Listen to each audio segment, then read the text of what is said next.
in Washington, D.C., I worked 2 jobs and went to night school. And it took, a few years to get through school and get my degree. I worked with a personnel agency in Washington, D.C., placing high-level people, learning to listen very deeply to what was being said about their lives, but more deeply into what was really calling them in terms of their life purpose. I also worked with the National Education Association, and I worked in their educational travel division. I had one good suit that had been handed down to me, and I've worn it for job interviews or special meetings, and I couldn't raise the arms because there were deep holes, and I had to remember not to cross my feet because the only good pair of shoes I had cardboard in them and had tape across the bottom, and so I had to remember to keep my arms down and to keep my feet flat on the floor. During that time, I wanted to eventually get to the United Nations because I am very globally minded, and obviously have been all my life. And that the way to work at the United Nations was through the diplomatic service through a nation, and going through that first, and then you might be able to get to the United Nations.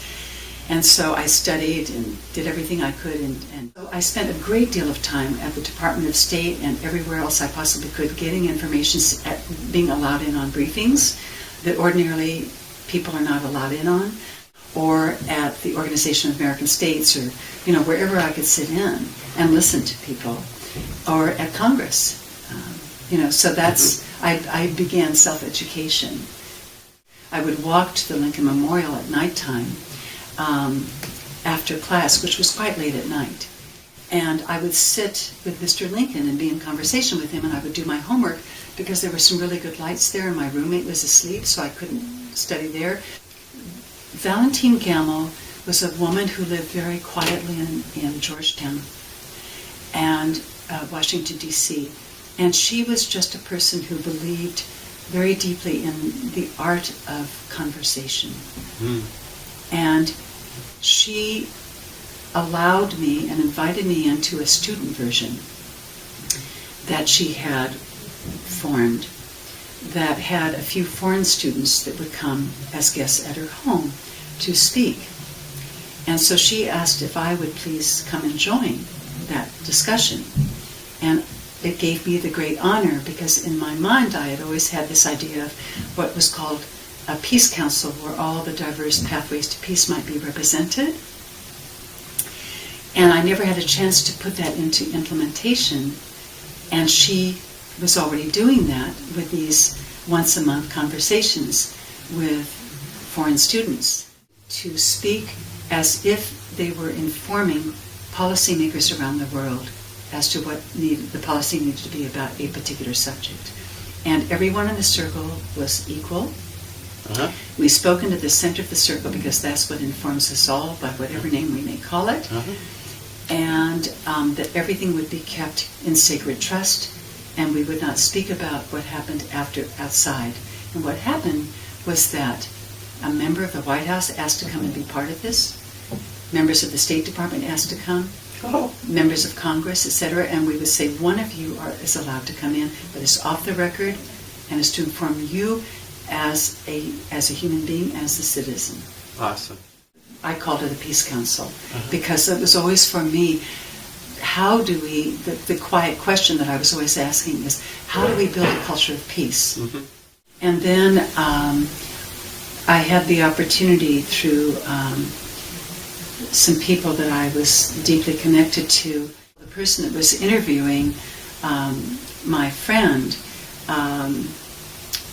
asked about myself, and I spoke up about what I did a little bit and my background, and said, would you be interested in coming along on this assignment?